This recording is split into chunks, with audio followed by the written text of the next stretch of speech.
अनुपमा शो में हर दिन नया ड्रामा देखे के मिलता, जेकरी वजह से दर्शक स्क्रीन पर चिपके खातिर मजबूर हो गइल बाना।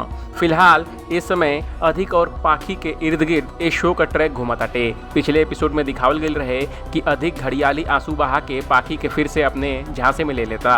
उहे अनुपमा ये बात से परेशान बाली कि उ पाखी के कैसे बचई हाँ। तो चली हम अपकमिंग एपिसोड में का नया ड्रामा हुई वो आपके बताओ तनी।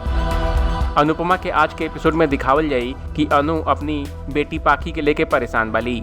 अनु पाखी और अधिक का अपमानजनक शादी के लेके काफ़ी टेंशन में वाली। ये दौरान अनुज उनके समझैया कि उनके मामला के सावधानी से संभाले के चाहिए, कैसे कि अगर वो पाखी के मजबूर करी हाँ तो वो अपने दिल का बात उनसे ना बताई हाँ। उहे शाह हाउस में वनराज और काव्या बात करता ना। ये दौरान वनराज काव्या के सामने पाखी के लेकर चिंता जाहिर करता ना। उन्हें काव्या कहिया कि अनुपमा सब संभाल लिया और पाखी के इस सिचुएशन से बाहर निकाल लिया। इस सुन के वनराज के पाखी के प्रति कुछ टेंशन कम हुई। अब देखे वाली बात ये हुई कि अनु कैसे अपनी बेटी की आंख से अधिक के प्यार का पट्टी हटा पाई हाँ। आपके स्टोरी पर क्या कमेंट कर हमके जरूर बताएं। बाकी अपडेट के लिए देखते रहीं ABV भोजपुरिया।